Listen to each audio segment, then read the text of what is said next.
Sarah's knees buckled, and she grabbed the storage unit's frame to steady herself. The photographs scattered across the concrete floor like accusations, her children's faces smiling up at her from moments she'd never witnessed. Her heart hammered against her ribs as she knelt and picked up the nearest photo with trembling fingers. Marcus, gap-toothed and grinning, pushing Lily on a swing set she didn't recognize. The timestamp in the corner read 3 weeks ago. She'd been working a double shift that day, had left them with Mrs. Patterson next door. They'd never mentioned going to any park. "Jesus," she whispered, her voice echoing in the metal cavern. The storage unit stretched deeper than she'd expected, filled with bankers' boxes, filing cabinets, and in the very back, what looked like a small safe embedded in the wall. But it was the money that held her transfixed. Neat stacks of hundreds and fifties, more cash than her family had ever possessed. She forced herself to think rationally. Call the police. That's what normal people did when they found something this disturbing. But normal people weren't 3 months behind on rent with an eviction notice burning a hole in their purse. Normal people didn't count coins to buy milk for their children's cereal. Sarah gathered the scattered photographs, her hands shaking as she studied each one. Here was Lily feeding ducks at a pond downtown. Here were both twins eating ice cream outside a shop she'd never taken them to. The angles suggested the photos had been taken from a distance with a telephoto lens, professional surveillance. A manila envelope lay beneath the money stacks, thick and official-looking. Sarah's name was written across it in precise handwriting. She tore it open with numb fingers. "Dear Ms. Chen," the letter began. "If you're reading this, then my preparations have come to fruition, and you've found what I intended you to find. Please don't be alarmed by the photographs. I mean your family no harm. In fact, quite the opposite." Sarah's vision blurred. She blinked hard, forcing herself to continue reading. "The money is yours, Sarah. All of it. Consider it payment for services not yet rendered. You see, I've been watching your family for some time now, studying your choices, your sacrifices, your unwavering dedication to those children despite circumstances that would break lesser people. You fascinate me." The letter was signed Vincent Torino in the same careful script. Sarah had heard the name before. Everyone in Reno knew about the casino mogul who died in a car crash 6 weeks ago. His obituary had filled half a page in the local paper, describing a reclusive billionaire with interests in behavioral psychology and game theory. She flipped to the second page. "The money comes with one condition. In 30 days, you will receive instructions for what I call the correction, a simple task that will test whether I've judged your character correctly. Complete this task, and the money remains yours permanently. Refuse, and, well, let's hope it doesn't come to that. A copy of my will has been filed with my attorney, making this arrangement legally binding." You may wonder how I knew you would find this storage unit. The answer is simple. I arranged for you to find it. Your supervisor received an anonymous tip about the auction. Your babysitter canceled at just the right time, freeing your afternoon. The other bidders were discouraged from competing too aggressively. I've become quite skilled at engineering coincidences. Don't look so shocked, Sarah. Your entire life has been a series of guided choices. The diner where you work, the apartment you rent, even your ex-husband Derek, nothing has been left to chance. But we'll discuss that more when the time comes. For now, enjoy the money. Buy your children something nice, pay your bills, sleep soundly in a bed that isn't going to be repossessed. You've earned this respite. But remember, in 30 days, everything changes." Sarah's hands shook so violently she nearly dropped the letter. The words blurred together as panic flooded her system. Her ex-husband Derek. How could this dead man know about Derek? And what did he mean about engineering coincidences? She thought about the strange phone call from her manager yesterday, insisting she take the afternoon off, about Mrs. Patterson's sudden migraine that had forced Sarah to bring the twins along to the auction, about how the other bidders had seemed oddly uninterested in this particular unit, letting her win with a lowball bid. A sound outside the storage unit made her freeze, footsteps on gravel, getting closer. Sarah quickly stuffed the letter into her purse and grabbed as much cash as she could carry, shoving bills into her pockets in the waistband of her jeans. The photographs she swept into a pile and clutched against her chest. "Ma'am? Everything okay in there?" a voice called out. The storage facility manager. "Fine," Sarah called back, her voice pitched too high. Just looking around." She needed to get out of here, needed time to think, to process what she'd discovered. The money felt surreal against her skin, but the photographs were all too real. Someone had been watching her children, documenting their lives, planning something she couldn't begin to understand.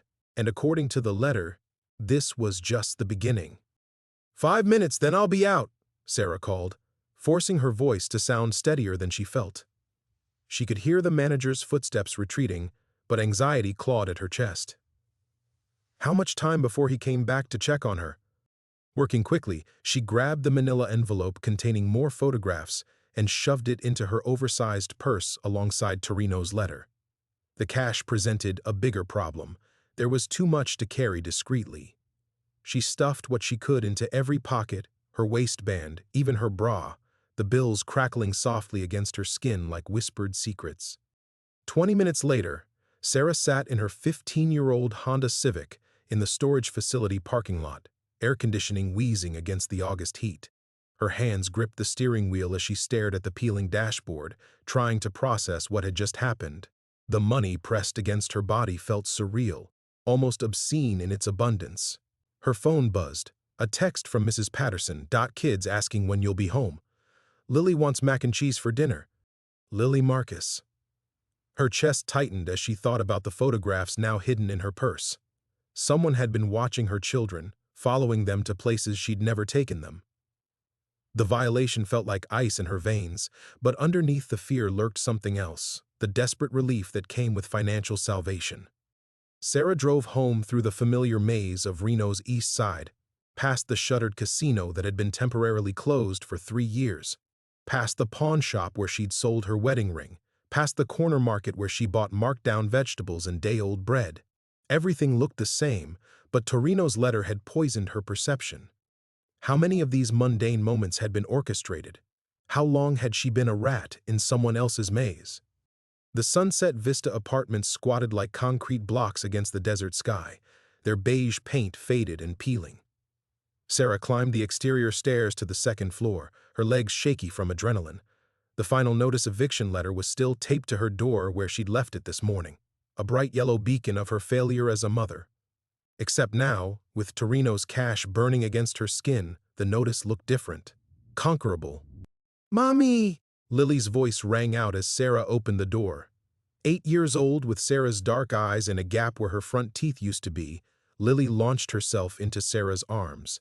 Behind her, Marcus looked up from his coloring book, more reserved than his twin, but his smile was just as bright.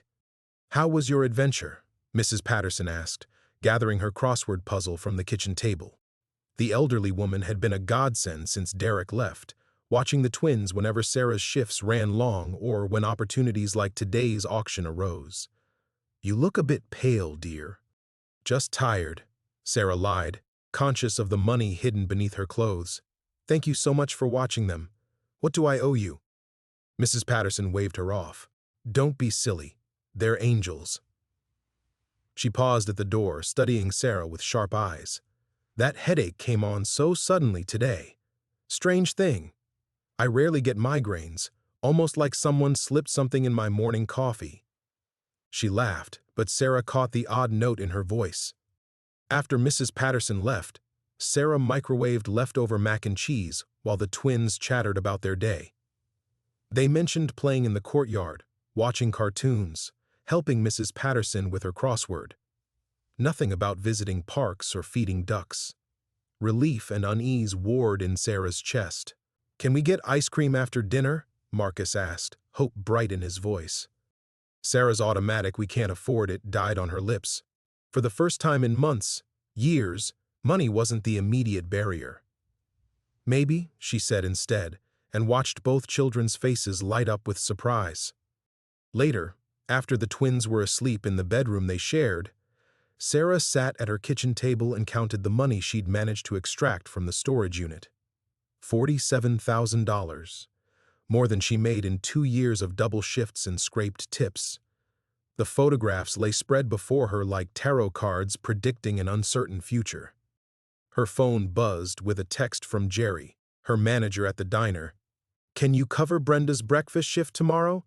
She called in sick. The request felt normal, routine, but Torino's words echoed in her mind. "I've become quite skilled at engineering coincidences." Was this text part of some larger manipulation? Was Jerry another puppet dancing to a dead man's tune? Sarah typed back ease because she needed the money, had needed it, before this afternoon changed everything. But tomorrow she would call in herself, claim a family emergency. Tomorrow she would take her children somewhere Torino's cameras couldn't follow and try to understand what kind of game she'd been recruited to play. Outside her window, Reno's neon glow painted the night in artificial colors. Somewhere in that maze of lights and shadows, 30 days were already counting down. Sarah's sleep came in fragments, broken by dreams of camera lenses tracking her children's laughter. She woke at 4:47 a.m. to the sound of her phone buzzing against the nightstand. A text from an unknown number glowed in the darkness. "Check your door." Her blood turned to ice water. Moving quietly to avoid waking the twins, Sarah crept through the apartment and peered through the peephole. The hallway was empty, but taped beside her door was a manila envelope that definitely hadn't been there when she'd triple-locked the deadbolt 5 hours ago. The envelope contained a single photograph, herself, yesterday afternoon, standing in the storage unit doorway with cash spilling from her hands. The image was sharp, professional, taken from across the parking lot with a telephoto lens. On the back, someone had written in the same precise handwriting as Torino's letter, "Day 1. Sarah's knees gave out. She slid down the door until she was sitting on the linoleum, the photograph trembling in her fingers. Torino was dead. She'd read his obituary, seen the news coverage of his funeral. But someone was continuing his work, watching her, documenting her choices with clinical precision. The twins' bedroom door creaked open. "Mommy?" Lily's small voice cut through the pre-dawn silence. "I heard noises." Sarah quickly shoved the photograph under a stack of bills on the kitchen counter. "Just the neighbors, sweetheart. Go back to bed." But Lily patted closer, rubbing sleep from her eyes. "Are you sad? You look sad." The innocent question nearly broke Sarah's composure. How could she explain that their lives had become someone else's experiment? That $47,000 in cash was hidden in their apartment like evidence of a crime she hadn't committed? "I'm just thinking about grown-up things," Sarah said, pulling Lily into a hug that was as much for her own comfort as her daughter's. "Everything's okay." After Lily returned to bed, Sarah sat at the kitchen table and forced herself to think clearly. The photograph proved that Torino's death hadn't ended his surveillance. Someone else was pulling the strings now. But who, and what did they want from her? She pulled out her laptop, the ancient machine wheezing to life with a sound like grinding coffee beans.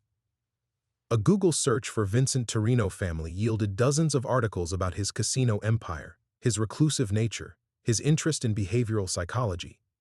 But one detail caught her attention. Torino had no children, no siblings, no obvious heir. His estate was being managed by something called the Meridian Foundation, a private research institute focused on predictive behavioral modeling.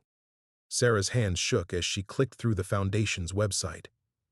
Corporate speak about human choice architecture and environmental influence on decision-making filled the pages, but the underlying message was clear. They studied how to control people's behavior without them knowing it. Her phone rang, shattering the morning silence. Jerry's name flashed on the screen. "Sarah? Thank God you're awake.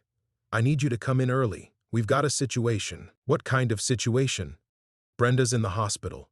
Some kind of accident. And 2 other girls called in sick, which leaves me completely screwed for the breakfast rush." "I know it's your day off, but—" "I can't," Sarah interrupted, surprising herself with the firmness in her voice. "I have a family emergency." A pause. "Family emergency? Is everything okay with the kids?" The genuine concern in Jerry's voice made her doubt herself. Was this really another engineered coincidence, or just the normal chaos of restaurant staffing? How could she tell the difference anymore between authentic life and orchestrated manipulation? "The twins are fine. I need today to handle some things." After she hung up, Sarah stared at the phone.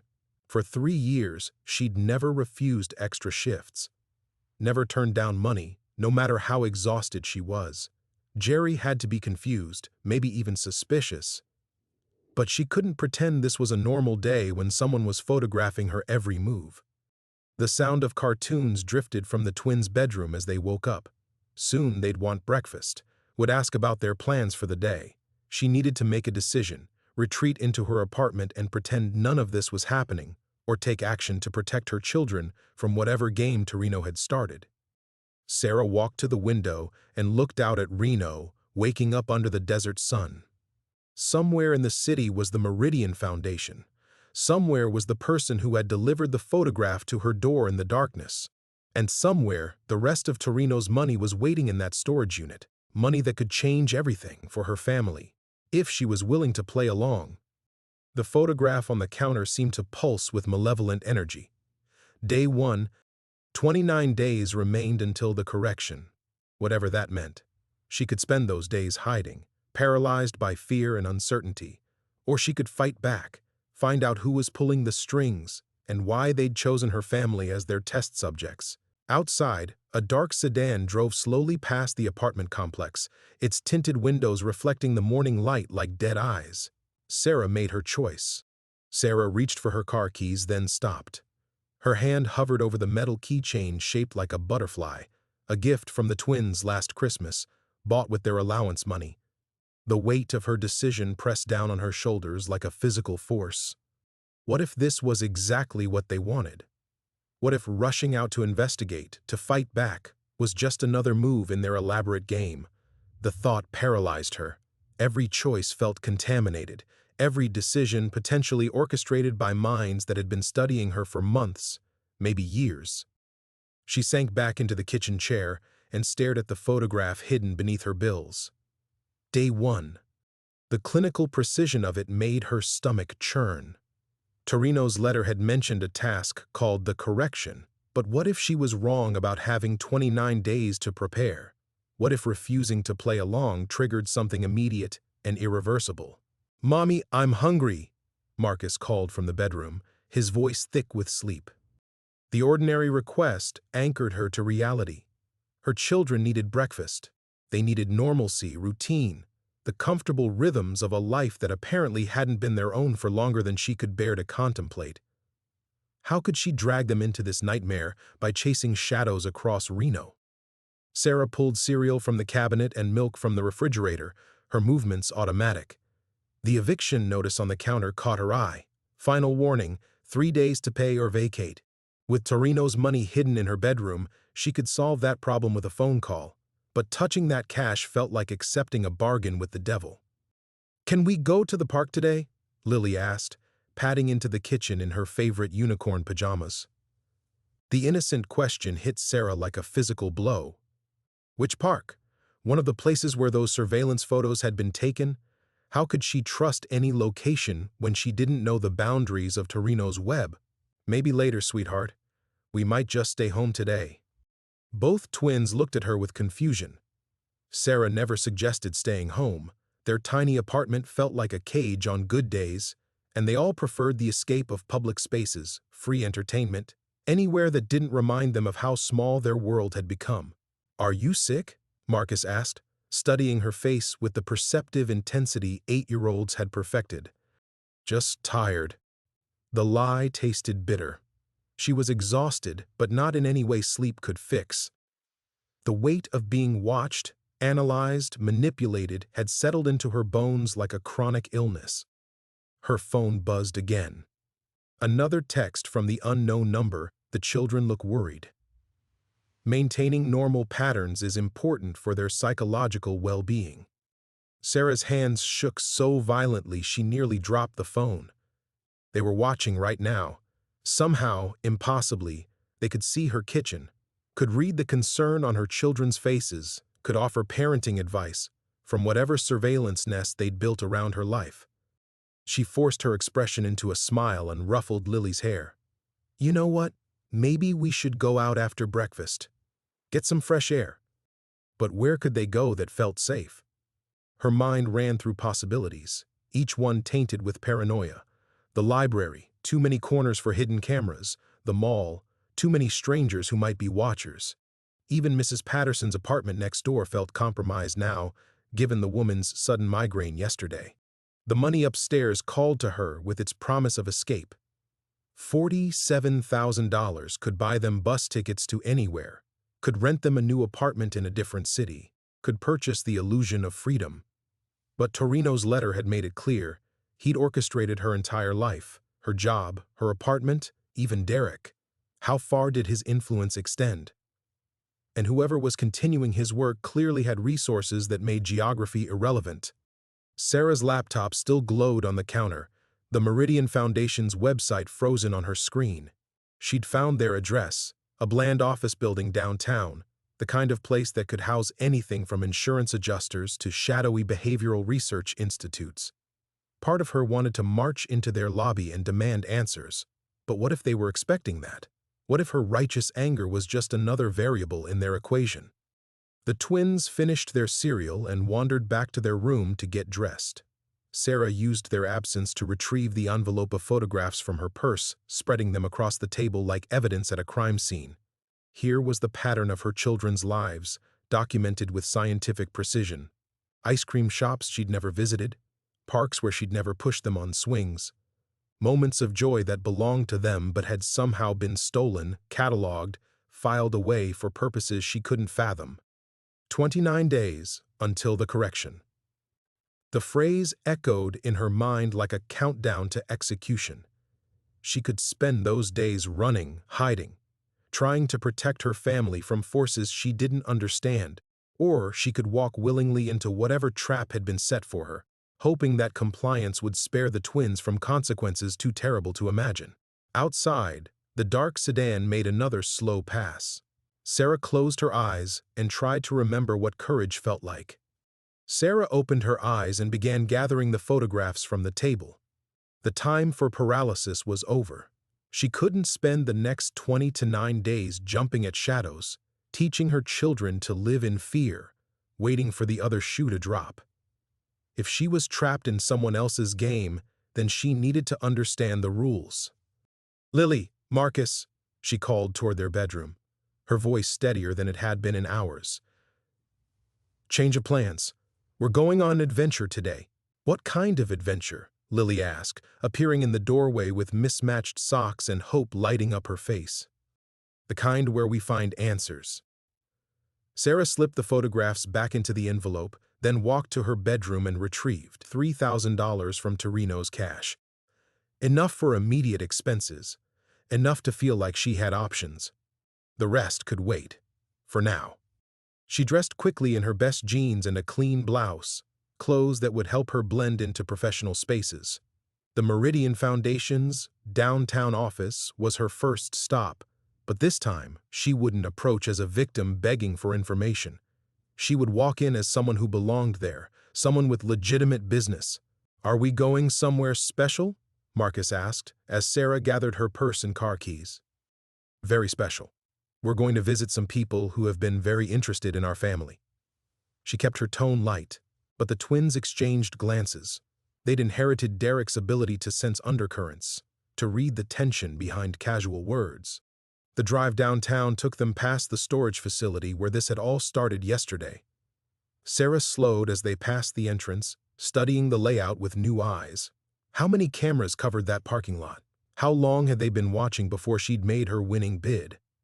The whole auction suddenly felt like theater, a performance staged for her benefit, with her as the unwitting star.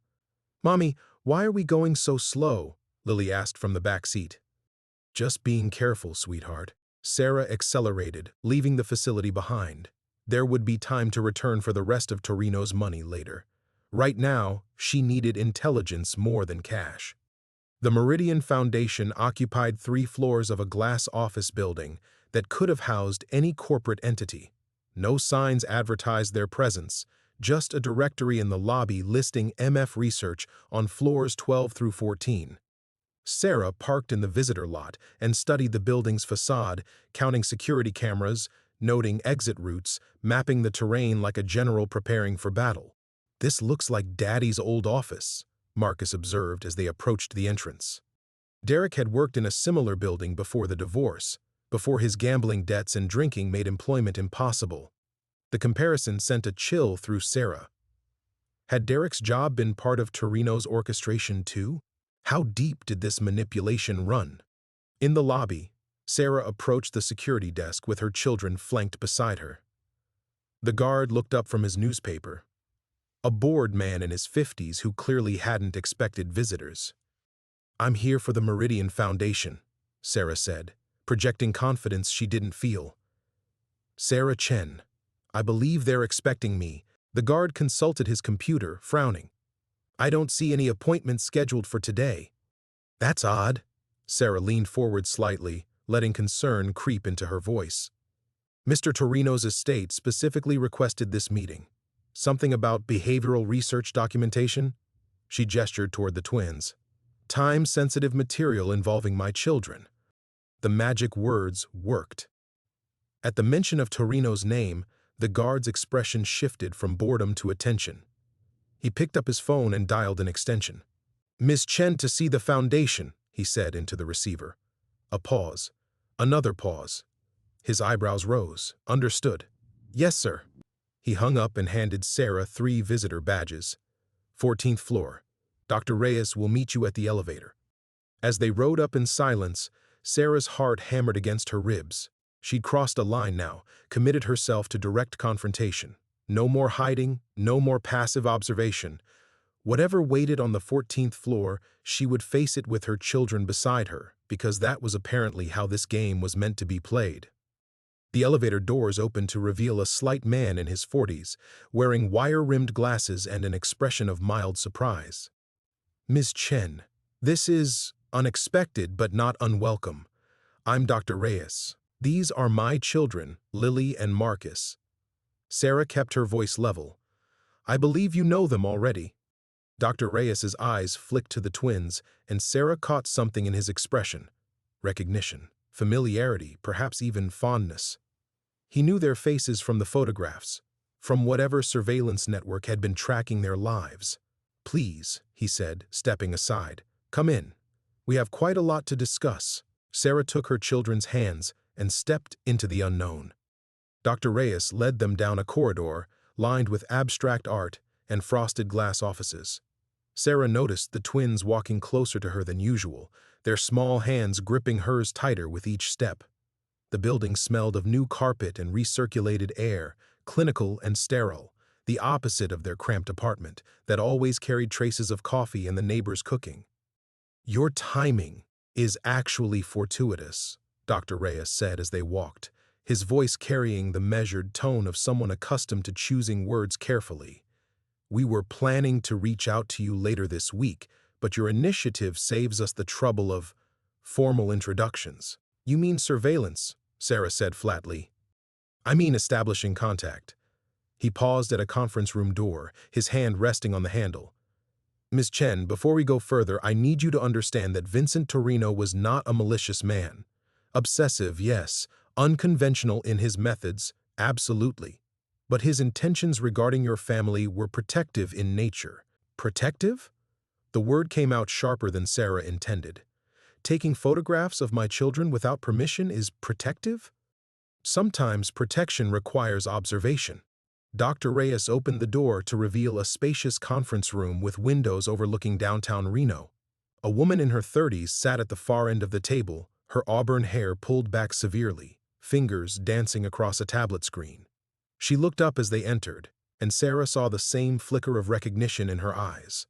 Another person who knew their faces from files and photographs. "This is Dr. Amanda Walsh, our family systems specialist," Dr. Reyes said. "Amanda, meet the Chen family." Dr. Walsh stood and approached with a warm smile that seemed genuine, despite the circumstances. "Lily, Marcus, it's wonderful to finally meet you in person. Your mother has done an exceptional job raising you both." The casual familiarity in her tone made Sarah's skin crawl. How much did these people know about her parenting? Her failures, her struggles, the nights she'd cried herself to sleep wondering if she was damaging her children with their unstable life. "Please, sit wherever you're comfortable," Dr. Walsh continued, gesturing to the chairs around the table. Would the children like anything to drink? We have juice boxes, water, hot chocolate. Hot chocolate, Lily said immediately, then looked to Sarah for permission. The normalcy of the request in this surreal setting nearly broke Sarah's composure. She nodded, watching as Dr. Walsh pressed a button on the conference room phone and made the request to someone named Janet. Even their beverage service was choreographed, anticipated. You're wondering how much we know, Dr. Reyes said, settling into a chair across from Sarah. The answer is quite a lot. Vincent spent 18 months documenting your family's patterns, decisions, responses to various stimuli. But knowledge and understanding aren't the same thing. What kind of stimuli? Sarah's voice was steady, but her hands trembled slightly as she helped Marcus into his chair. Small changes in your environment. A new family moving into the apartment below you, the Garcias, with their daughter Sophia, who became friends with your children. A shift in your work schedule that gave you Tuesday evenings free. The community center offering that free art program the twins love so much. Each revelation hit Sarah like a physical blow. Sophia, whose friendship had brought such joy to Lily and Marcus. The schedule change that had felt like a blessing, giving her precious time with her children. The art program that had discovered Marcus's talent for drawing had given both twins confidence and creative outlet. You arranged all of that, she said, not asking. Vincent did, yes. He was testing a hypothesis about environmental influence on family resilience, how small, positive interventions could strengthen bonds, improve outcomes, create stability in chaotic circumstances. A soft knock interrupted them, and a young woman entered with a tray of beverages. Hot chocolate for the twins, coffee for the adults, served in real mugs rather than disposable cups. Another small kindness that felt like manipulation. The photographs you received, Dr. Walsh said, once the door closed again, those weren't from our surveillance. We need you to understand that. Vincent's death created complications. Not everyone approved of his methods or his conclusions about your family. Sarah's blood chilled. Who took them? That's what we're trying to determine. Vincent's research attracted attention from several organizations with different agendas. Some see his work as proof that human behavior can be controlled, manipulated for profit or political gain. Others view it as dangerous interference in natural social evolution. And you? Sarah asked. What do you see it as? Dr. Reyes and Dr. Walsh exchanged glances. Marcus looked up from his hot chocolate mustache, making him appear younger than his 8 years. Mommy, are these the people who've been watching us? The innocent question hung in the air like an accusation. Sarah saw something shift in both doctors' expressions. Shame, perhaps, or recognition of how their clinical detachment must sound to a child. Yes, sweetheart, Sarah said quietly. But we're trying to understand why.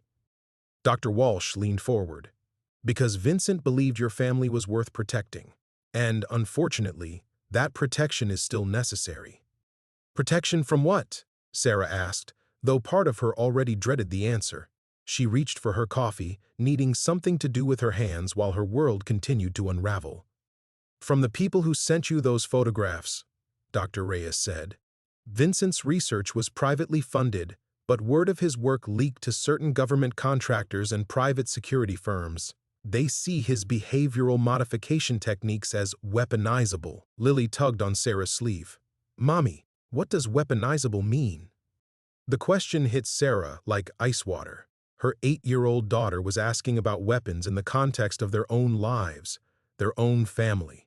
This was what her children's world had become, a place where adult conversations included words like surveillance and manipulation, and threats she couldn't yet comprehend.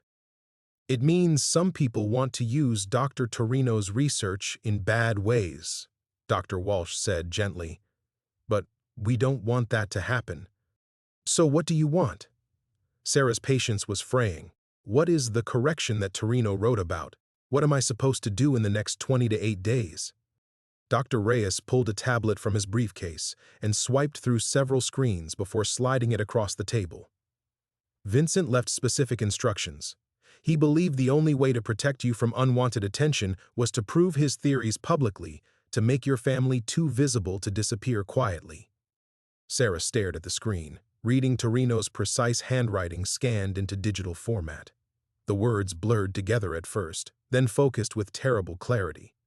Public testimony before a congressional subcommittee on privacy rights. Media interviews about behavioral research ethics. A book deal already negotiated with a major publisher. Her family's story, their manipulation, their surveillance, their orchestrated life, turned into a weapon against the very system that had created it. "He wants me to become a whistleblower," she said slowly. "He wants you to become famous," Dr. Walsh corrected. "Famous enough that harming you or your children would draw too much attention. It's protection through publicity." Marcus had wandered to the windows and was tracing patterns on the glass with his finger, apparently bored with adult conversation. But Sarah caught him glancing back periodically, and she knew he was absorbing more than he appeared to be. Lily remained pressed against her side, unusually quiet. "And if I refuse?" The silence stretched too long. Dr. Reyes finally cleared his throat. "The people who took those surveillance photos, they have resources. Vincent's death left a vacuum, and nature abhors a vacuum. Someone will fill it." Sarah felt the walls of the conference room closing in. Outside the windows, Reno spread below them. A city where she'd thought she was building a life for her children, where every decision had apparently been anticipated and guided by forces beyond her understanding. The money in Torino's storage unit wasn't a gift, it was payment for services yet to be rendered. Payment for turning her family into a cautionary tale. "What about them?" She nodded toward her children. "What happens to Lily and Marcus while I'm giving interviews and testifying before Congress?" "They'll be protected," Dr. Walsh said quickly. "Full security detail, private schooling if necessary, relocation to a secure facility until the initial media attention dies down." Relocation. The word tasted like abandonment. "You want to separate us. Only temporarily. Only until—" "No." Sarah stood abruptly, her chair scraping against the floor. Both twins turned toward her, startled by the sharp sound. "Whatever Vincent Torino thought he was protecting us from, I won't sacrifice my children's childhood to fight his battles." Dr. Reyes leaned forward urgently. "Miss Chen, please understand, the people who took those photographs, they're not going to simply lose interest. They see your family as proof of concept for behavioral control programs. If you don't act first, they will act for you." "What does that mean?" The two doctors exchanged another look, and Sarah saw fear pass between them. Real fear, not the clinical concern they'd been projecting. "It means they might try to recreate Vincent's work using your family as test subjects," Dr. Walsh said quietly. "Except their version wouldn't involve protecting you. It would involve controlling you completely." Lily slipped her hand into Sarah's. "Mommy, are we in trouble?" The simple question broke something inside Sarah's chest. Her daughter's voice carried the trust that children placed in their parents, the absolute faith that mom could fix anything, protect anyone, make the scary things go away. But Sarah couldn't make this go away. She could only choose which danger to face. She looked down at Lily's upturned face, then across the room at Marcus still drawing patterns on the window. Her children, who had never asked to be part of someone's experiment, who deserved normal problems like homework and playground arguments and choosing what to wear to school. "We're going to figure it out," she said, her voice steadier than she felt. "But first, I need to see everything. All of Torino's research, all of his files about us. Everything." Dr. Reyes nodded slowly. "That can be arranged. But Sarah, time is not our ally here." Sarah gathered her purse and helped the twins with their coats. The next 20 to 8 days would determine whether they remained pawns in someone else's game or found a way to change the rules entirely. As they left the Meridian Foundation building, Sarah's phone buzzed with a text from an unknown number. "We know where you've been. Check your apartment. You have 24 hours. The message made her hands shake as she buckled the twins into their car seats. 24 hours until what? She wanted to call Dr. Reyes, but something held her back. a growing certainty that trusting anyone right now might be the biggest mistake of all. The drive home felt endless. Every car behind them could be following. Every pedestrian on the sidewalk could be watching. The August heat shimmered off the asphalt, creating mirages that made the world seem unstable, like reality itself was melting. "Mommy, you're driving funny," Marcus observed from the back seat. Sarah forced herself to ease up on the gas pedal, to stop checking the rearview mirror every few seconds. "Just tired, baby." But as they pulled into their apartment complex parking lot, she saw immediately that something was wrong. Mrs. Garcia from downstairs stood on the sidewalk, talking animatedly to two men in dark suits, her hands gesturing towards Sarah's building. When she spotted Sarah's car, Mrs. Garcia's expression shifted to something that looked like pity. "Stay in the car," Sarah told the twins, but Lily was already unbuckling her seatbelt. "I see Sophia," she said excitedly, pointing to the little girl who had become such an important part of their lives, another piece of Torino's carefully orchestrated environment. Sarah's stomach dropped as she realized what she was seeing. The men in suits weren't investigators or government contractors, they were movers. A small truck sat parked near the building's entrance, and boxes were stacked on a dolly beside it. The Garcias were leaving. "Mrs. Chen!" Mrs. Garcia hurried toward them, her face flushed with embarrassment and something deeper, fear. "I'm so sorry, we wanted to tell you ourselves, but they said we had to go today, right now." "Who said that?" Sarah's voice came out sharper than intended. "The management company. They said there were complications with our lease. They're relocating us to a different property across town." Mrs. Garcia glanced at the men in suits, who were watching the conversation with obvious interest. "They're paying all our moving expenses, even giving us 6 months free rent, but Sophia is so upset about leaving Lily and Marcus." Sarah knelt down as Sophia ran toward them, tears streaming down her 7-year-old face. Lily and Marcus climbed out of the car despite Sarah's instructions, and the 3 children embraced with the fierce intensity of kids who didn't understand why adults made decisions that hurt. "I don't want to move," Sophia sobbed. "I want to stay here with my friends." Over the children's heads, Sarah met Mrs. Garcia's eyes and saw the truth there. This wasn't about lease complications. Someone was systematically dismantling the support network Torino had built around her family, removing each carefully placed piece of their orchestrated stability. "Did they say why?" Sarah asked quietly. Mrs. Garcia shook her head. "Just that it was necessary. But Mrs. Chen, there's something else. The new family moving into our apartment, they have twins too, 8 years old, just like yours." The words hit Sarah like a physical blow. Not only were they removing Sophia, they were replacing the Garcias with a family designed to mirror her own.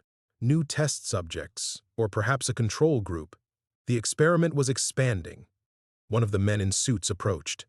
"Ms. Chen, I'm Agent Morrison, Department of Social Services. We need to speak with you about your children's welfare." Sarah's blood turned to ice.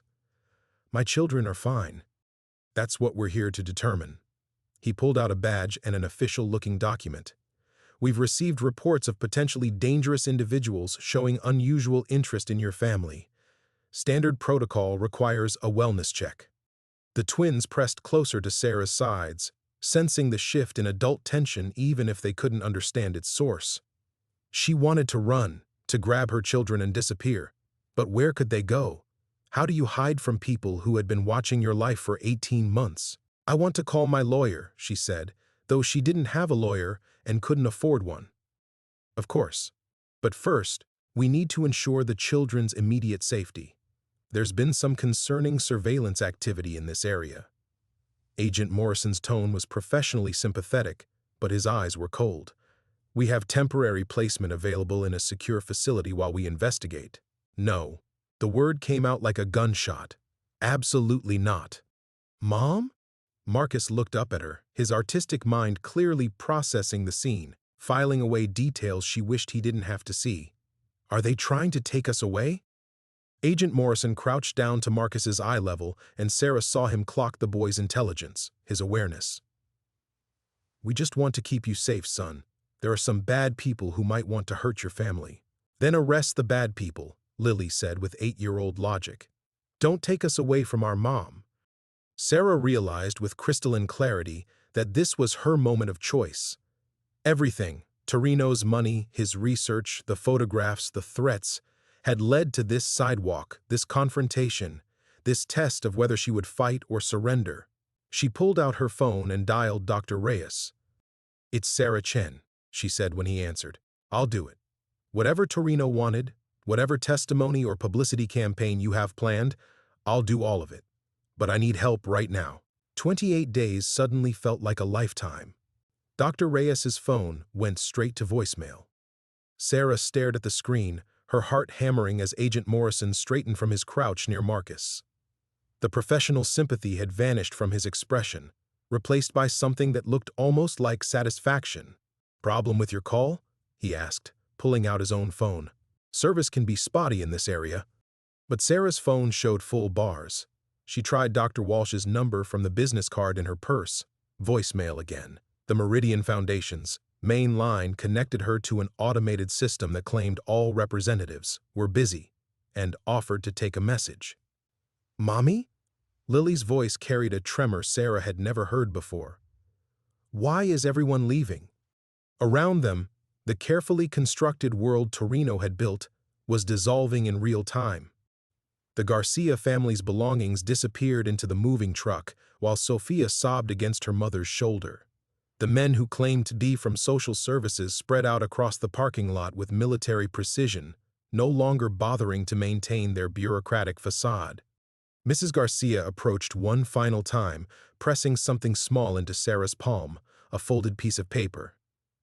This man came to our apartment yesterday, she whispered urgently. He knew things about our family, about Sophia's school, about you. He said we could leave voluntarily or be relocated involuntarily. Before Sarah could respond, Agent Morrison stepped between them. Time to go, Mrs. Garcia. Your new housing is waiting. Sarah unfolded the paper as the Garcias drove away. In Mrs. Garcia's shaky handwriting, they're not government. The real social worker called this morning asking why we missed our appointment. These people are imposters. The words blurred as Sarah's vision tunneled. Not government agents, the surveillance photos, the coordinated removal of her support system, the replacement family already selected to move into the Garcia's apartment. Someone else was running an experiment now, and her family had become the primary test subjects. Miss Chen, we really do need to complete this wellness check, Agent Morrison said, his hand moving to rest on something at his belt. For everyone's safety. Stay away from my children. Sarah's voice came out raw, desperate. She backed toward her car, pulling Marcus and Lily with her, but 2 more agents had materialized behind her vehicle. Sarah. The voice came from across the parking lot, and Sarah spun toward it with desperate hope. Dr. Reyes was walking toward them, but something was wrong with his gait, his posture. Behind him walked a woman Sarah didn't recognize, tall, silver-haired, moving with predatory grace. Dr. Reyes. Thank God. I'm sorry, Sarah. His voice was flat, defeated. A purple bruise shadowed his left cheek, and his usual composed demeanor had cracked completely. They found us at the Foundation office 20 minutes after you left. The silver-haired woman smiled as she approached. Miss Chen, I'm Dr. Elizabeth Kane. I was Vincent Torino's partner for many years before we had our philosophical differences. Vincent believed in protecting his test subjects. I believe in completing the research. Sarah's world tilted. Test subjects. Did you really think Vincent chose your family randomly? Dr. Kane's voice carried the patient tone of a professor explaining a simple concept to a slow student. Single mother, financial instability, twins with above-average intelligence but no strong male role model. You were selected before Marcus and Lily were even born. The words hit Sarah like physical blows. Before the twins were born. Their entire lives, not just the past 18 months. Her pregnancy, her ex-husband's abandonment, her struggle to build a life in Reno, all of it planned, orchestrated, manipulated. Their father, she whispered, recruited specifically for his genetic profile and his psychological tendency toward abandonment. Vincent needed to ensure the children would be raised in a single-parent household to test his environmental modification theories. Marcus tugged on Sarah's hand. "Mom, I don't understand what's happening, but you're scaring me." The simple statement shattered what remained of Sarah's composure. Her 8-year-old son, trying to comfort her while their world collapsed. These children, her brilliant, artistic, compassionate children, had been planned like a science experiment before they even existed. "The money, the journal, the storage unit," Dr. Kane continued, "all part of Vincent's contingency plan to bring you into the program voluntarily." But voluntary participation was never actually necessary. Agent Morrison stepped closer, and Sarah saw the twins' reflection in his sunglasses. Two small figures pressed against their mother, faces upturned with trust that was about to be destroyed. "The correction isn't about testimony or publicity," Dr. Kane said. "It's about completing the behavioral modification sequence Vincent began. We need to see how the children respond to maternal separation under controlled conditions." "No." The word tore from Sarah's throat, but Agent Morrison was already reaching for Marcus. Sarah's last coherent thought before everything dissolved into chaos was that Torino's money was still hidden in her apartment, useless as fantasy. All that wealth, all those possibilities, meaningless when measured against the weight of her children's terrified cries as strangers' hands pulled them away from her. 27 days remaining, and she had already lost everything that mattered. Time fractured. Sarah's body moved without conscious thought, muscle memory from 18 months of protecting her children overriding the paralysis of revelation. She lunged toward Morrison as his hand closed around Marcus's wrist, her fingernails raking across the agent's face, hard enough to draw blood. "Run!" she screamed to the twins. But where could 8-year-olds run that these people couldn't follow? Morrison cursed, his professional mask finally slipping as he pressed a hand to his bleeding cheek. "Sedate her." The words penetrated Sarah's panic like ice water. Not arrest, not restrain, sedate. This wasn't law enforcement. This was something far worse. Dr. Kane watched the struggle with clinical detachment, making notes on a tablet as if Sarah's terror was data to be collected. Maternal protective response is stronger than Vincent predicted. Note the immediate shift to physical aggression, despite subject's typically compliant personality profile. Not subject. Not person. Not mother. Not even Sarah. Just another variable in their grotesque equation. Lily had grabbed Marcus's other hand and was trying to pull him toward the apartment building, but more agents emerged from doorways Sarah hadn't seen them enter. How long had they been watching? How many people in her neighborhood were part of this? "The mailman," she gasped, the pieces clicking together with horrifying clarity. "Mr. Peterson, who always asks about the kids. The new tenant in 3B who moved in last month. How many of them work for you?" Dr. Kane's smile was answer enough. Vincent built an elaborate surveillance network, but he thought too small. "We've expanded his work considerably." Sarah's mind reeled through 18 months of interactions.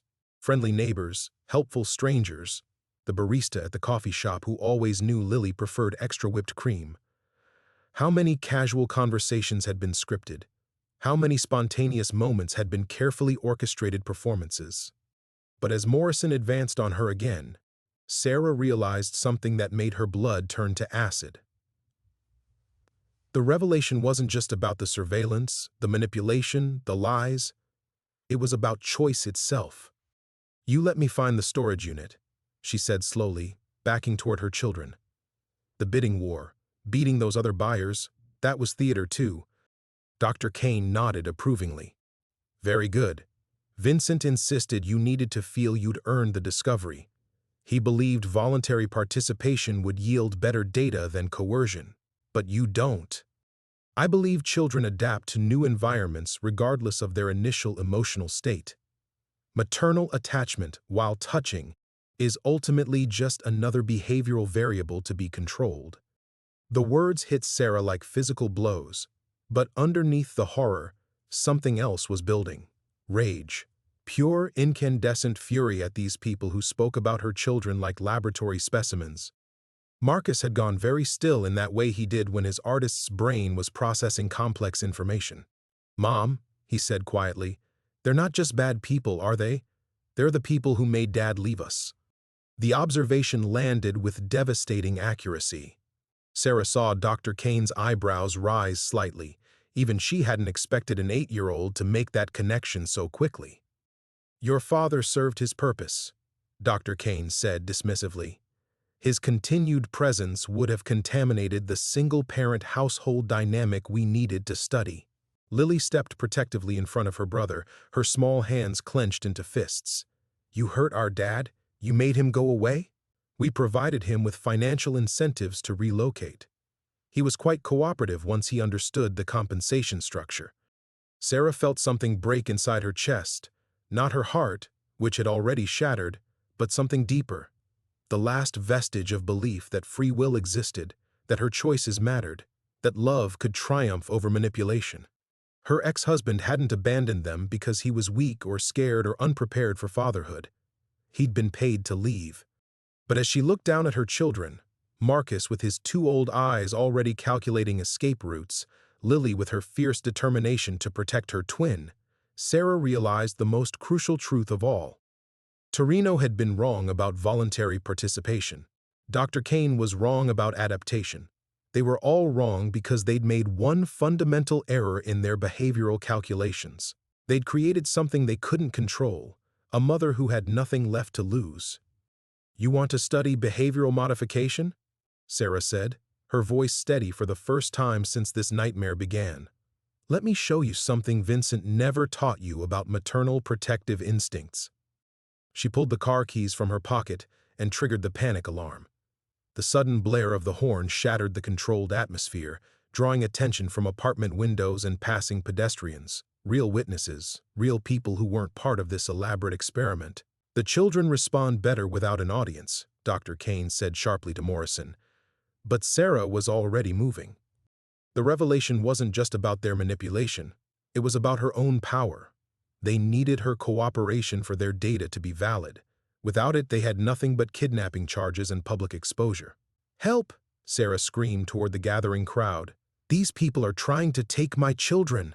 For the first time since Dr. Kane had arrived, the woman looked genuinely concerned. The game, Sarah realized, had just changed. The car alarm's shriek cut through the evening air like a blade, and Sarah watched with fierce satisfaction as apartment windows began lighting up, curious faces appearing behind glass. Real faces, unscripted reactions. "Turn that off," Morrison snapped, but Sarah had already pocketed the keys. "You heard her." An elderly man emerged from the ground-floor apartment, his voice sharp with authority. "She said you're trying to take her kids. What's your badge number?" Dr. Kane's clinical composure cracked slightly. "Sir, this is a federal investigation." "Then you won't mind showing proper identification to a retired police captain," the man shot back, pulling out his phone. "I'm calling this in." Sarah felt a surge of desperate hope. Captain Rodriguez. She'd seen him in the hallway dozens of times, always polite but distant. Had he been real this whole time? One genuine neighbor in a sea of actors and observers? More residents emerged, drawn by the commotion. Sarah recognized Mrs. Kim from the second floor, the college students from 2A, old Mr. Foster with his oxygen tank.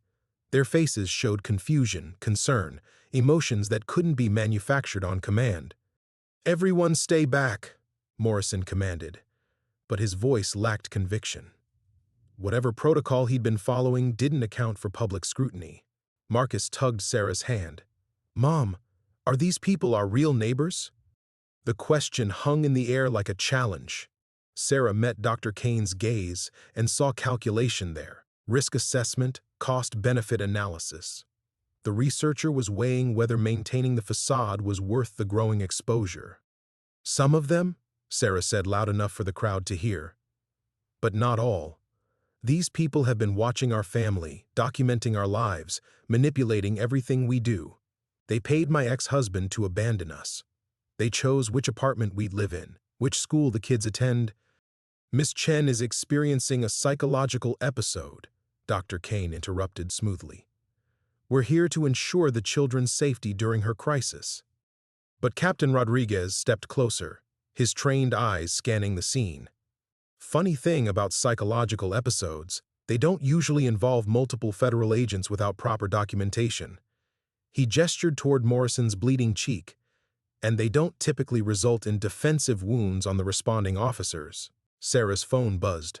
Dr. Reyes had managed to send a text, "Basement of your building. Service tunnel. Go now." She looked at him across the parking lot, noting how one of the fake agents maintained a grip on his arm. His eyes met hers briefly, and she saw him mouth a single word, "Run." "The children need medical evaluation," Dr. Kane said, her voice growing sharper as more residents gathered. Extended exposure to their mother's delusions could cause lasting psychological damage. Lily stepped forward with 8-year-old fearlessness. "We're not delusional. You people have been following us for months. I saw the same man at the park, at our school, at the grocery store. Marcus draws everything he sees, and he drew that man 16 times. The simple statement landed with devastating impact. A child's artistic observations, impossible to dismiss as adult paranoia. Sarah saw several neighbors exchange glances, their expressions shifting from confusion to alarm. Mrs. Kim pulled out her phone. "I'm live streaming this to Facebook. If these are legitimate federal agents, they shouldn't mind transparency." Morrison lunged toward her, trying to grab the phone, but Captain Rodriguez blocked him. "Touch that citizen and you'll be explaining yourself to my former colleagues in about 3 minutes. The controlled environment Dr. Kane had orchestrated was dissolving into chaos. Too many variables, too many unscripted actors. Sarah realized this was her moment. Perhaps her only moment. She grabbed the twins' hands and moved toward the building, but not toward the front entrance. Instead, she headed for the narrow alley that ran alongside the structure, where she'd seen maintenance workers entering the basement. Dr. Reyes's message had been clear: service tunnel. "Stop her," Dr. Kane commanded, but Morrison was still arguing with Captain Rodriguez, and the other agents were spread too thin trying to control the growing crowd of witnesses. Sarah reached the basement access door and found it unlocked. Dr. Reyes is doing, she realized. The metal door swung open to reveal concrete stairs descending into darkness. "Mom, where are we going?" Marcus whispered as they hurried down the steps. "Somewhere safe," she said, though she had no idea if that was true. The basement was a maze of utility pipes and storage areas, but she could see light at the far end, the service tunnel Dr. Reyes had mentioned. Behind them, she heard Dr. Kane's voice rising above the crowd noise: "Seal the building. Don't let them reach the tunnel system." But they were already running through the narrow concrete passage, their footsteps echoing off the walls. Sarah had no plan beyond escape, no destination except away from the people who treated her children like experimental subjects. For the first time since finding Torino's storage unit, Sarah Chen was making a choice that hadn't been anticipated, orchestrated, or controlled by anyone else. The feeling was terrifying and liberating in equal measure. The service tunnel stretched ahead like a concrete throat, illuminated by harsh fluorescent strips that flickered intermittently, casting dancing shadows on the damp walls. Sarah's lungs burned as she ran, pulling Marcus and Lily through puddles that reflected the strobing light. Behind them, the basement door slammed open with a metallic crash that echoed through the passage. "This way," she gasped, though she had no idea where the tunnel led. The twins' sneakers splashed through standing water, their breathing rapid but controlled. They were keeping up, trusting her completely even as their world crumbled around them. The tunnel branched ahead.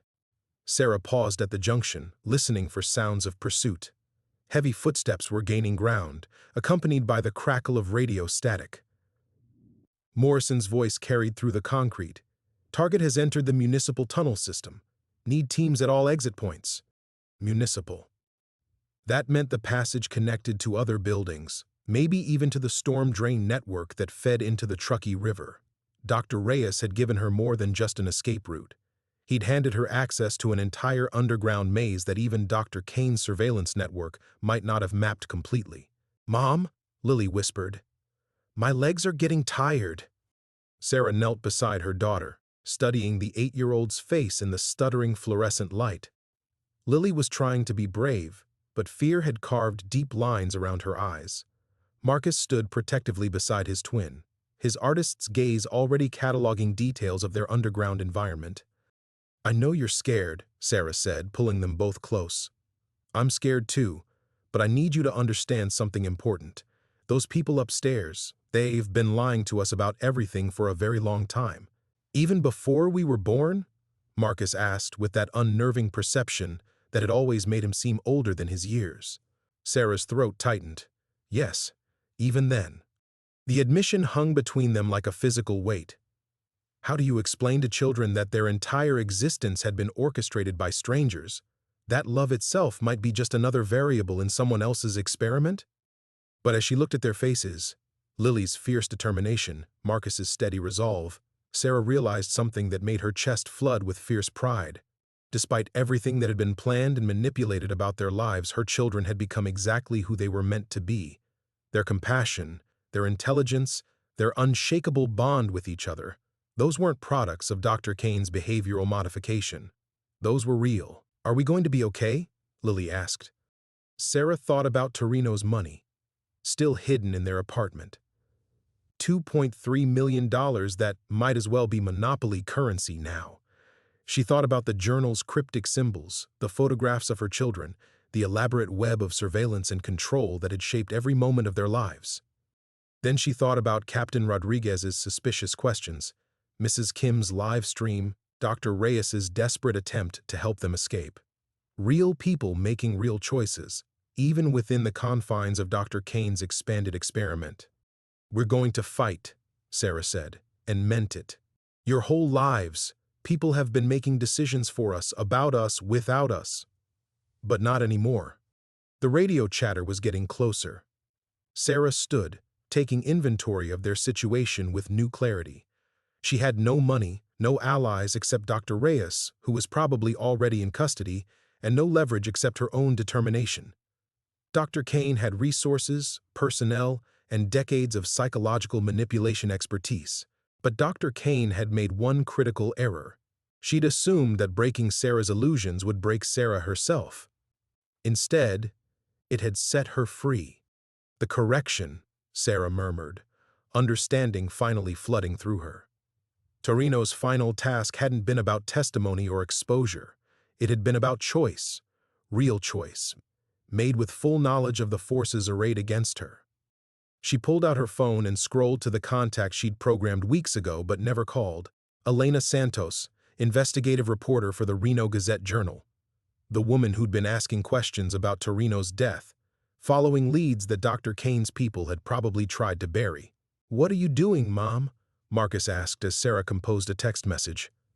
"Finishing what Vincent Torino started," she replied, typing rapidly. "Storage Unit 247, Vincent Torino, research files, children in danger. Meet me at Riverside Park in 1 hour. Bring cameras." She hit send just as flashlight beams swept around the tunnel corner behind them. Morrison's voice echoed off the walls, movement in the East Passage. Sarah pocketed the phone and took her children's hands. "We're going to the surface, and we're going to tell our story to someone who can't be bought, manipulated, or silenced." The twins nodded solemnly, understanding instinctively that they were no longer running from their hunters. They were running toward their own truth. For the first time in 34 years, Sarah Chen was fighting back. The flashlight beams swept closer as Sarah led her children through the branching tunnels, their breaths forming small clouds in the underground chill. Every choice felt monumental now. Left or right, fast or careful, trust or doubt. For 34 years, her decisions had been illusions, guided by invisible hands toward predetermined outcomes. But here in the darkness, with hunters closing in and her children's lives hanging in the balance, each step was genuinely her own. "There," Marcus whispered, pointing ahead where faint natural light filtered down through a storm grate. "That's real sunlight." Sarah's heart hammered as she boosted him up first, then Lily, before pulling herself through the metal opening. They emerged behind a strip mall 6 blocks from their apartment building, gasoline fumes and desert heat hitting them like freedom itself. Her phone showed 17 minutes until Elena Santos would arrive at Riverside Park, If the reporter came at all, if she wasn't already compromised, if Sarah's desperate gamble hadn't just painted a target on the one person who might help them. "Mom, your hands are shaking," Lily observed with 8-year-old directness. Sarah looked down at her trembling fingers. Everything Vincent Torino had taught her through his posthumous lessons was crystallizing into this moment. The journal's cryptic symbols hadn't been random. They were a code for recognizing manipulation patterns. The photographs of her children weren't just surveillance. They were evidence of a massive conspiracy. The money hadn't been a gift. It had been bait to ensure she'd dig deep enough to understand the full scope of what she was fighting. "I'm scared," Sarah admitted to her children, the honesty feeling revolutionary after years of careful parental performance. "But I'm also angry, and sometimes anger is exactly what you need." They moved through the strip mall parking lot, Sarah's mind racing through everything she'd learned. Dr. Kane's research extended far beyond their family. There had been dozens of subjects, maybe hundreds, all living scripted lives while believing themselves free. Parents who thought they were making organic choices about their children's education, their health care, their social development. Children who grew up never knowing their friendships, their achievements, even their failures had been carefully orchestrated to produce specific psychological outcomes. But Torino had discovered something that terrified his colleagues enough to kill him. Not just the existence of the program, but its ultimate goal. The research wasn't academic, it was preparation. Training a generation of children who could be activated, manipulated, controlled with surgical precision because every significant emotional trigger in their lives had been mapped and cataloged. "The playground," Marcus said suddenly as they approached Riverside Park. "Mom, look at the playground." Sarah's blood turned to ice. The park was empty except for a dozen figures positioned at strategic intervals, maintenance workers who moved too purposefully, joggers who weren't sweating, parents whose children were nowhere to be seen. Dr. Kane had anticipated this move, probably had contingencies for every possible escape route. But as Sarah started to turn away, she saw the news van pulling into the parking lot. Elena Santos stepped out, a compact woman with intelligent eyes and a cameraman who immediately began setting up equipment. Real media, real exposure. The one thing Dr. Kane's operation couldn't survive was public scrutiny with actual documentation. "You have 30 seconds to decide," Sarah murmured to herself, watching the fake maintenance workers begin converging on the news crew. "Run again and hope they don't find you, or trust that the truth is stronger than their lies." She thought about Torino's final entry in the journal, the one she'd memorized. "The correction requires absolute commitment. Half measures preserve the system you're trying to destroy." Sarah stepped into the open, her children flanking her like warriors despite their youth. "Elena," she called across the park. "I'm Sarah Chen. Vincent Torino was murdered because he discovered your children aren't safe." The reporter's head snapped toward them, camera immediately swinging to follow. The fake maintenance workers hesitated. Violence against a mother and children on live television would destroy decades of careful operation. 3 minutes, Sarah continued, walking steadily toward the news crew as every survival instinct screamed at her to run. "Give me 3 minutes to tell you why dozens of families in Reno are living inside a psychological experiment they never consented to." Behind the cameras, she saw Morrison emerging from a black SUV, Dr. Kane's composed figure beside him. They'd been outmaneuvered, but not defeated. This confrontation would determine whether Sarah's desperate gamble saved her children or condemned them all. Marcus squeezed her hand.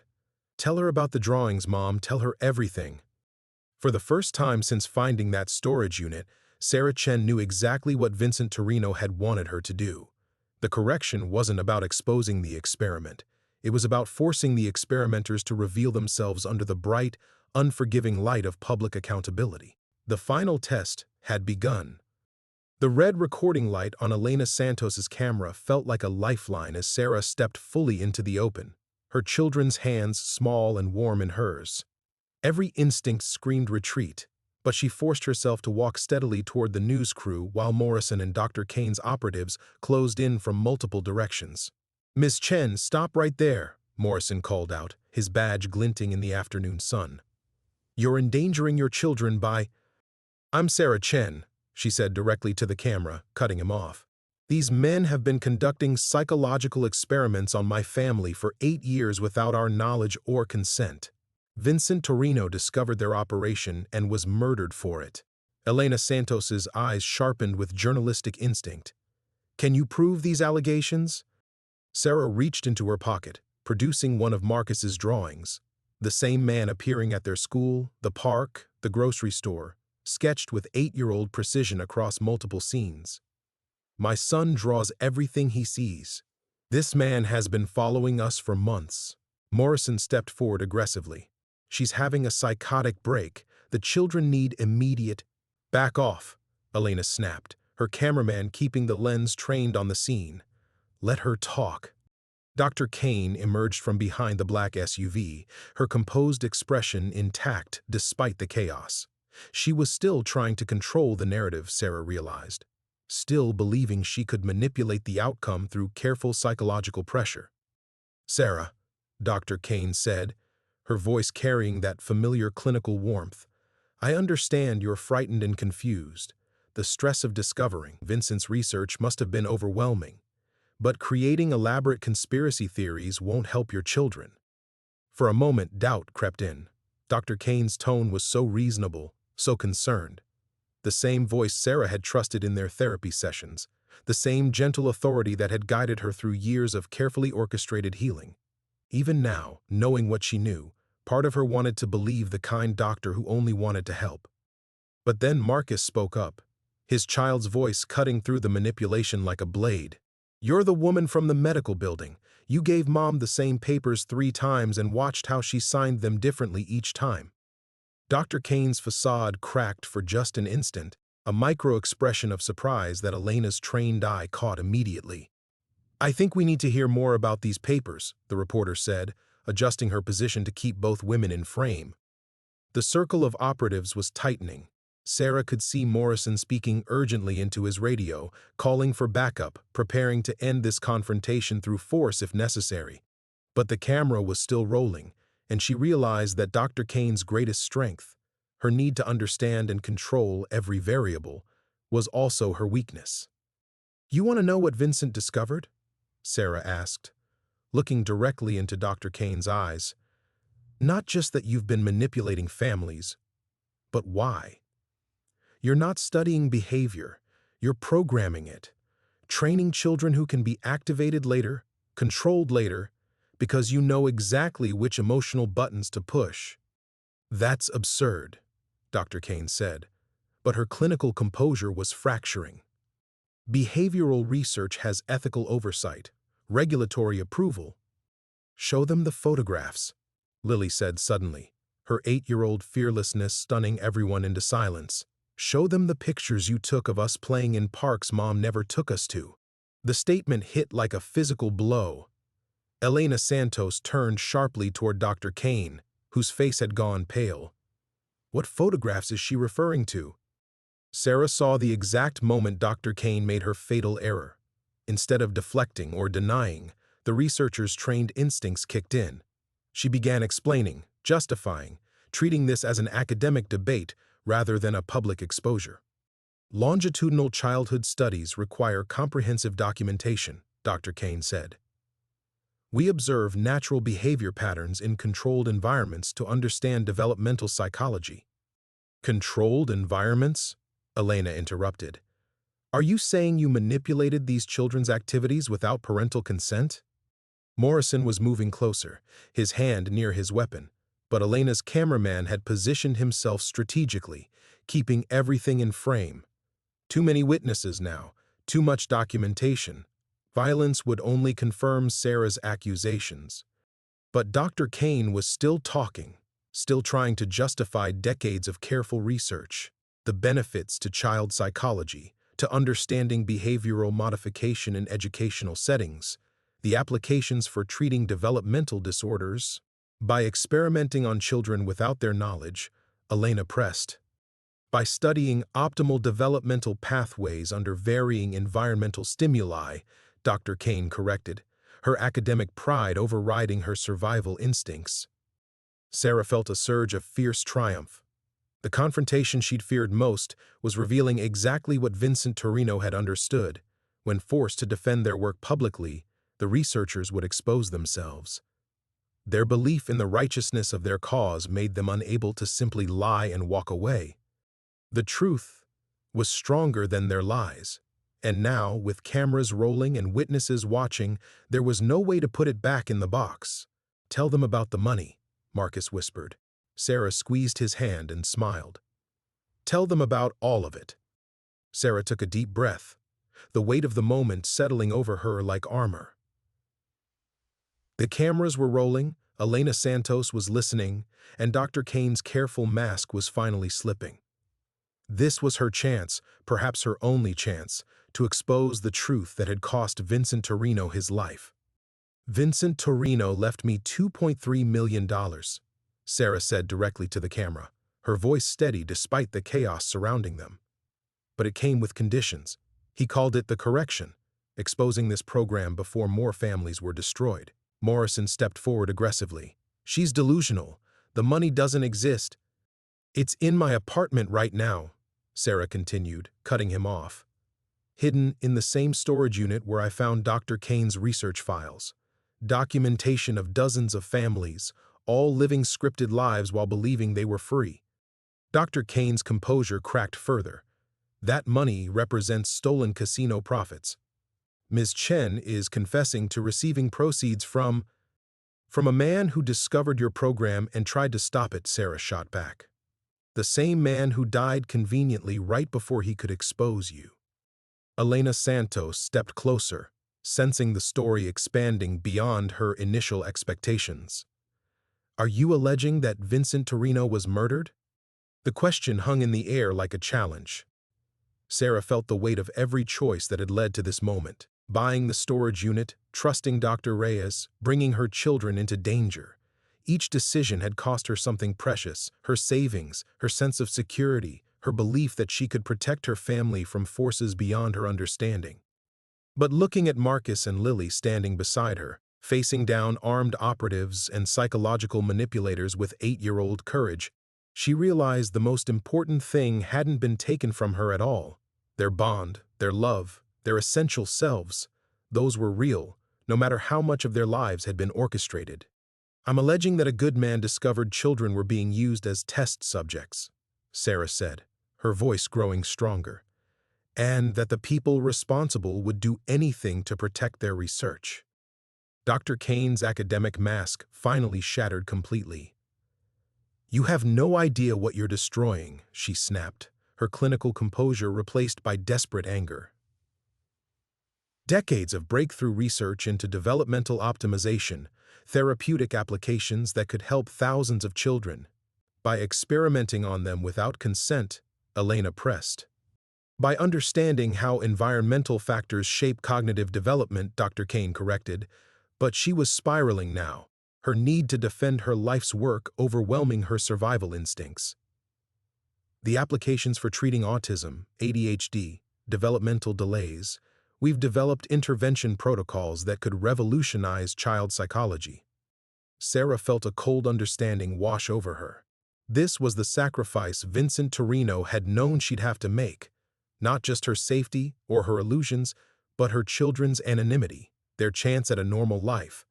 By exposing the program publicly, she was ensuring that Marcus and Lily would forever be known as the children who brought down a massive psychological conspiracy. "Mom," Marcus whispered, seeming to read her thoughts with that unnerving perception that had always defined him. "It's okay. We want people to know." Lily nodded fiercely. "We want other kids to be safe." The simple courage in their voices made Sarah's choice crystal clear. She thought about all the other families still trapped in Dr. Kane's web, parents making what they believed were organic decisions about their children's lives, while every choice was carefully guided toward predetermined outcomes. Children growing up never knowing their friendships, achievements, and failures were all scripted performances in someone else's experiment. "Vincent Torino's money comes with blood on it," Sarah said directly to the camera, her voice carrying across the park with absolute conviction. "Money from a man who died trying to protect children like mine. I'm giving every dollar to victim advocacy groups, to help other families who've been manipulated by this program. The words left her mouth before she fully realized what she was saying, but once spoken, they felt absolutely right. $2.3 million, her children's college funds, their security, their escape from a lifetime of financial struggle, gone in a single sentence. Morrison was speaking urgently into his radio, calling for immediate backup. Dr. Kane's face had gone white with rage and desperation. The net was closing around them, but Sarah no longer cared about escape routes or contingency plans. "Tell them about the activation protocols," she continued, looking directly at Dr. Kane. "Tell them what you plan to do with a generation of psychologically mapped children when they reached adulthood." Elena Santos's eyes widened as the full scope of the story became clear.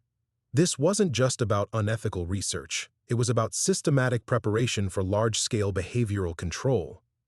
Dr. Kane's silence was more damning than any confession. In that moment of hesitation, Sarah understood that winning this fight would cost her everything she'd thought she wanted, but give her the only thing that truly mattered: the chance to ensure her children, and countless others, could grow up free. The final sacrifice wasn't money or safety or anonymity. It was the comfortable lie that someone else would save them.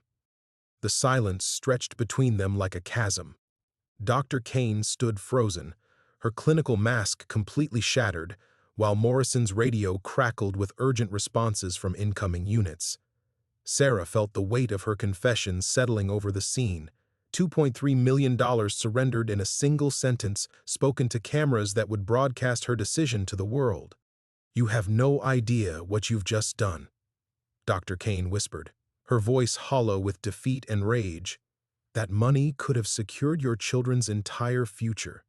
College, medical care, every opportunity you've struggled to provide, built on the suffering of other families," Sarah interrupted. "No thank you." Elena Santos was speaking rapidly to her cameraman, recognizing that they were documenting something far beyond a local interest story. "How many families are involved in this research program?" Dr. Kane's silence was answer enough. Morrison stepped forward, his hand moving toward his weapon, but the presence of rolling cameras made any aggressive action impossible. They were trapped by their own need for secrecy, unable to end the exposure through force without creating even more damning evidence.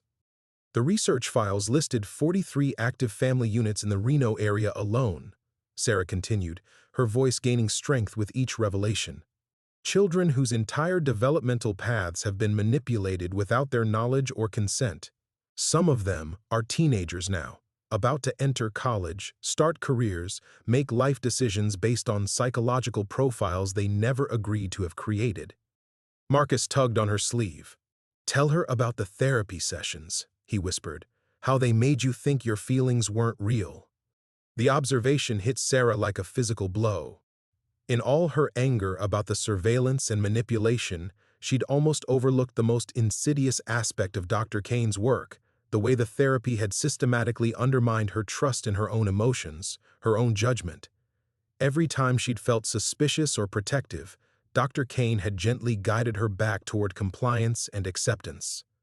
"They didn't just watch us," Sarah said, looking directly into the camera. "They actively shaped how we processed what we were experiencing."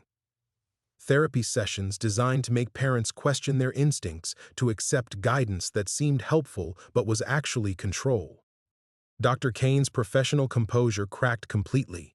Cognitive behavioral therapy is an established treatment modality. Helping patients reframe destructive thought patterns isn't manipulation, it's healing. When the patient consents to treatment for their own benefit, Elena Santos interjected sharply, "Are you saying these families were receiving therapy under false pretenses?"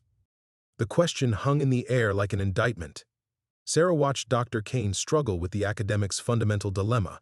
Her pride in her work warred with the need to deny its existence. She couldn't bring herself to completely disavow decades of careful research, even when exposure meant destruction. "Preventive intervention," Dr. Kane said finally, her voice barely audible.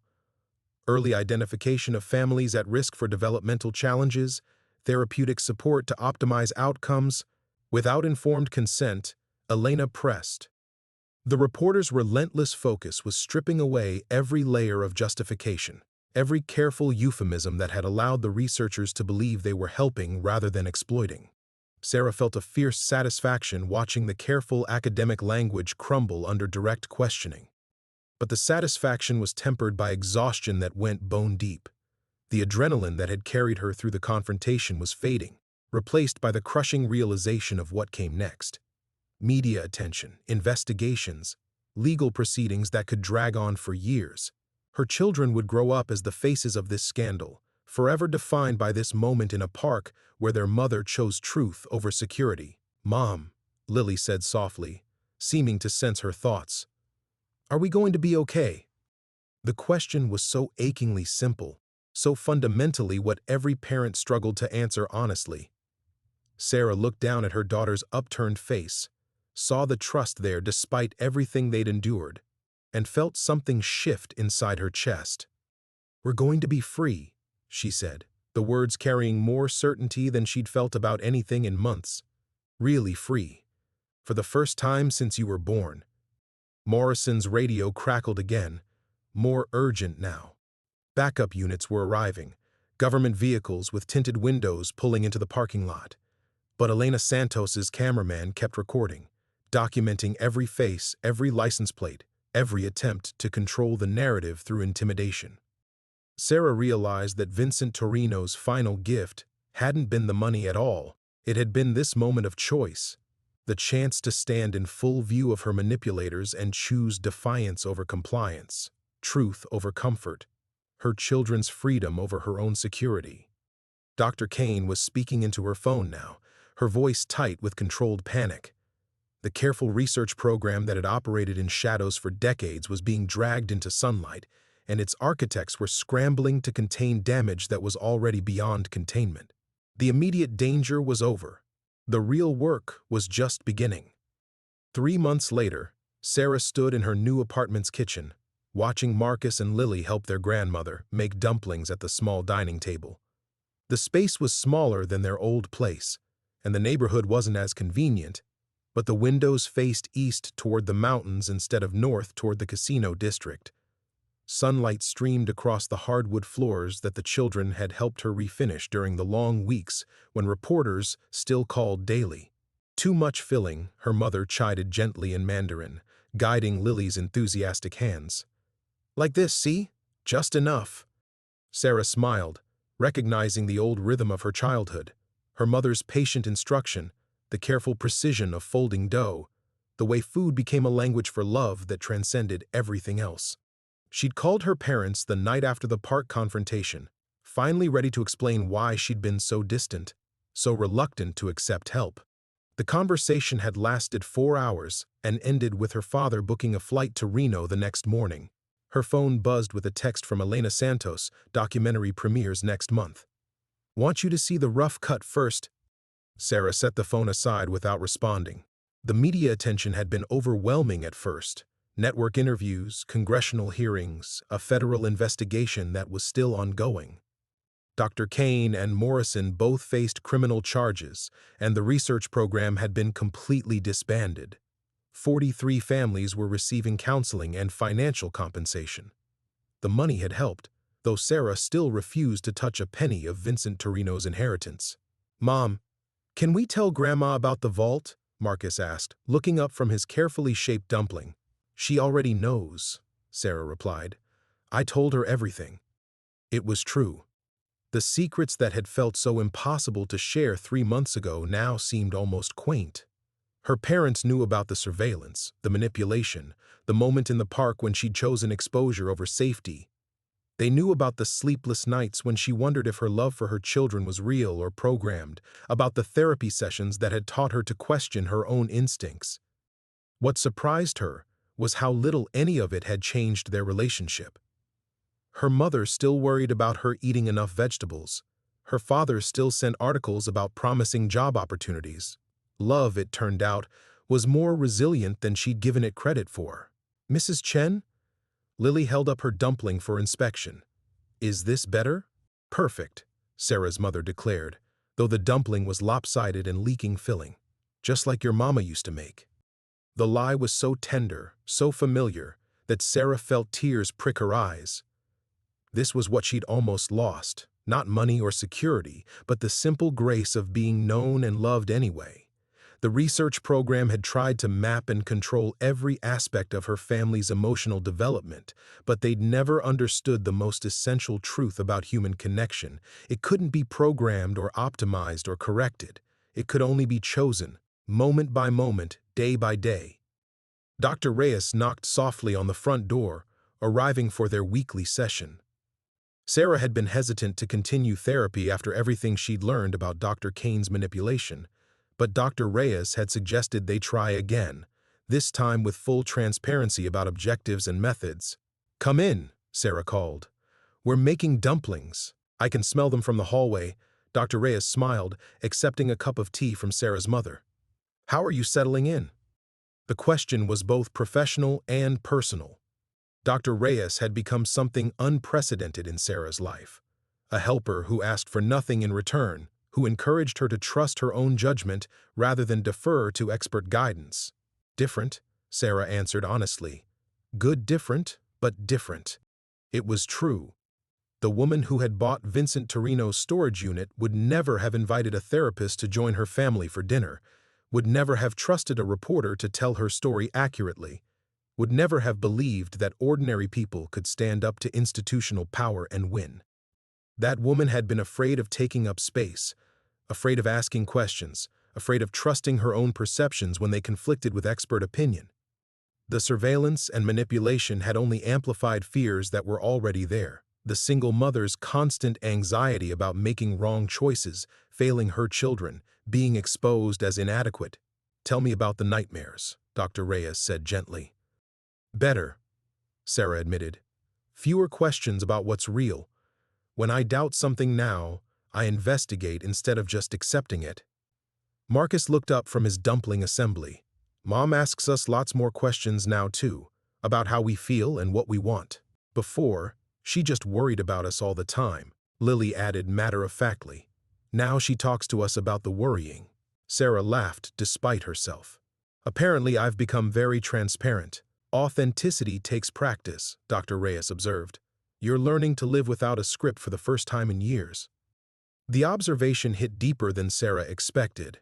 The research program hadn't just controlled their environment, it had provided a framework for understanding that environment, a ready-made narrative about struggle and resilience and maternal sacrifice that had felt meaningful precisely because it was familiar. Without that script, she'd had to discover who she actually was, what she wanted, how she loved.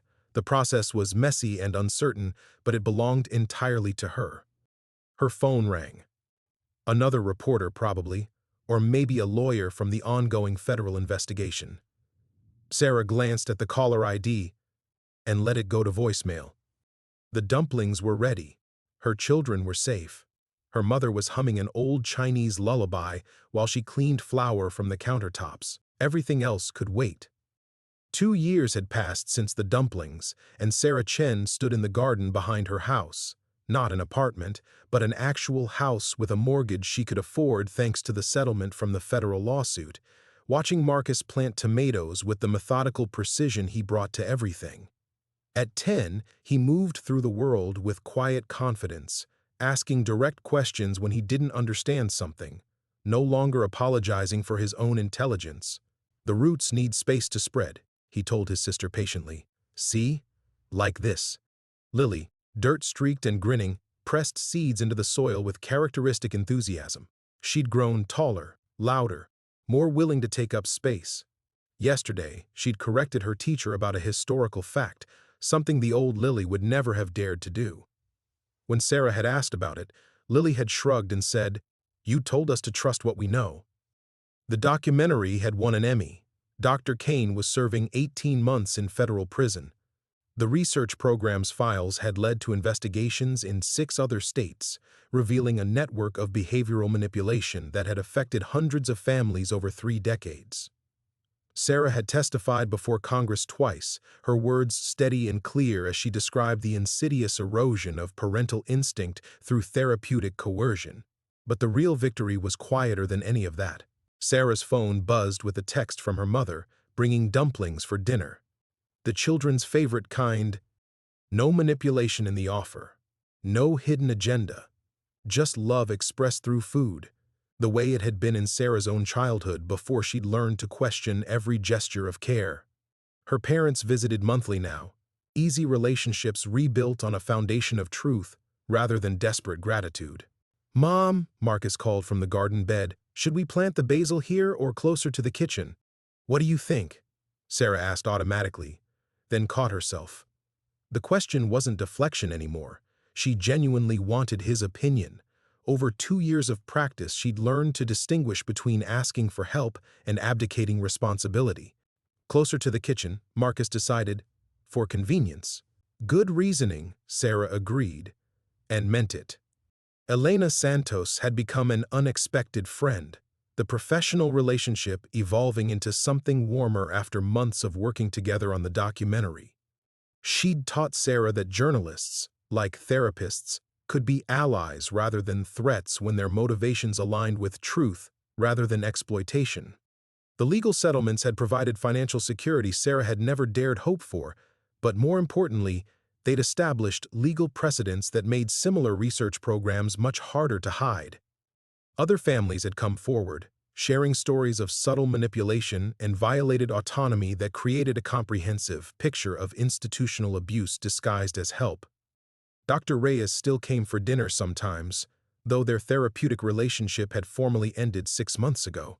The friendship that remained was built on mutual respect rather than clinical necessity. She'd helped Sarah understand that healing wasn't about returning to some previous state of innocence, but about integrating difficult knowledge in ways that strengthened rather than paralyzed. "I never thanked Vincent Torino properly," Sarah had said during one of their last sessions. "How would you thank him?" Dr. Reyes had asked. "By living freely. By raising children who trust their own perceptions." Now, watching Marcus and Lily work together in the dirt, Sarah felt the truth of that intention in her bones. Her children moved through the world with the assumption that their voices mattered, that their feelings were valid, that adults who claimed to help them should be able to explain exactly how and why. They'd grown up understanding that love and respect were compatible, that boundaries and affection could coexist. The landline rang inside the house. Sarah had kept it because some older relatives preferred calling it, and because it connected her to a time when communication felt more intentional. She recognized her father's voice immediately. "Sarah, I saw the news story about the new legislation," he said without preamble. "The one requiring disclosure in research involving minors." "The Chen Morrison Act," Sarah said, still startled by the formal name. Having federal legislation bear her name felt surreal, like recognition for someone else's life. "Your mother and I are very proud," her father continued. "Not because of the law, but because of the woman who made it necessary."